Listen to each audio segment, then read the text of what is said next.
আরজিকর হাসপাতালের 4 তলার seminar hall. শুক্রবার রাতে 4 জুনিয়র ডাক্তারের সঙ্গে সেখানেই অলিম্পিক দেখছিলেন পিজি 2য় বর্ষের তরুণী চিকিৎসক। অর্ডার করে খাবার আনিয়ে সেখানেই সেরেছিলেন রাতের আহার। পরে রেস্টরুমে লাল রঙের কম্বল গায়ে দিয়ে শুয়েও পড়েছিলেন। তারপরেই অঘটন। কি ঘটেছিল? লালবাজার সূত্রের খবর, শুক্রবার সকাল 9:30 নাগাদ 4 তলার সেমিনার হলে এক মহিলার দেহ উদ্ধার। খবর দেওয়া হয় হাসপাতাল কর্তৃপক্ষকে। পুলিশ এসে দেহ উদ্ধার করে। পরনে ছিল গোলাপি রঙের কুর্তি এবং সাদা অ্যাপ্রন। নিম্নাঙ্গে ছিল না পোশাক। জিন্স এবং অন্তর্বাস পড়েছিল দেহের পাশে। আরজিকরে আসেন নগরপাল বিনীত গোয়েল, অতিরিক্ত পুলিশ কমিশনার মুরলীধর শর্মা। আরজিকর হাসপাতালেই হয় ময়না তদন্ত। উপস্থিত ছিল পরিবার। কিভাবে গ্রেপ্তার? সেমিনার হলে যাওয়ার জন্য রয়েছে 2টি রাস্তা, রয়েছে সিসিটিভি। রাতে একটি রাস্তা বন্ধ থাকে, পৌঁছতে হয় করিডোর দিয়ে। 4 তলায় নার্স স্টেশনের পরেই রয়েছে সেমিনার হল। সিসিটিভি ফুটেজে 3-4 জনকে দেখা যায়। প্রত্যেককে জিজ্ঞাসাবাদ করে পুলিশ। একমাত্র সঞ্জয়ের কথায় ছিল অসঙ্গতি। ব্লুটুথ হেডফোনের সূত্র ধরেই জালে সঞ্জয়। জানা যায় মদ্যপ অবস্থায় ধর্ষণ ও খুন, তারপর আবার মদ্যপান করে সঞ্জয়। সঞ্জয়ের ফোনে পাওয়া গিয়েছে পর্নোগ্রাফির বহু ভিডিও। শুক্রবার রাতে আটক করা হয় সঞ্জয়কে। শনিবার গ্রেফতার।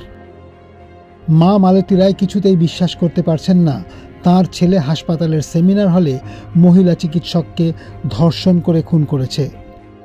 আমার ননদ এসে বললো যে তোমার ছেলেকে টিভিতে দেখাচ্ছে। তখন আমি দৌড়িয়ে গেলাম, দেখি আজকে পাই যদি। এই ঘটনা শুনছি।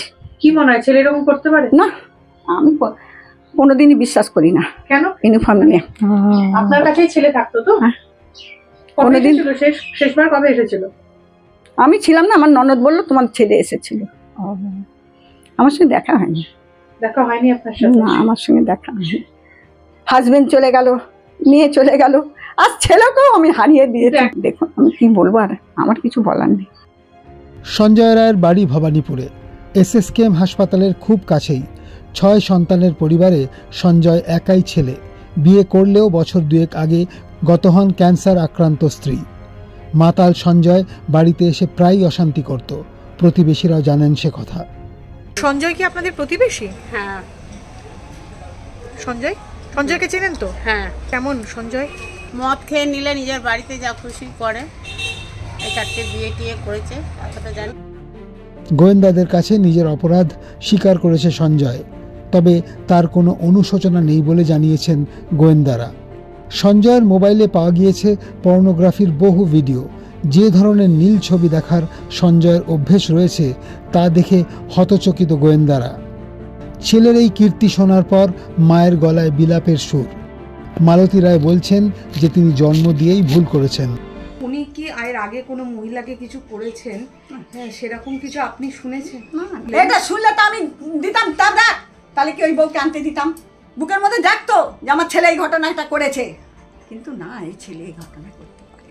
ও আপনার ছেলে ঘটনা করেননি আপনার মনে? না, আমি তো বলতে পারি না। আরজিকর হাসপাতালে ধর্ষণ ও খুনের ঘটনায় শনিবার অভিযুক্ত সঞ্জয় রায়কে শিয়ালদহ আদালতে পেশ করা হলে বিচারক 14 দিনের পুলিশি হেফাজতের নির্দেশ দেন। এই ঘটনায় দোষীর সর্বোচ্চ সাজা সুনিশ্চিত করার কথা বলেছেন নগরপাল বিনীত গোয়েল।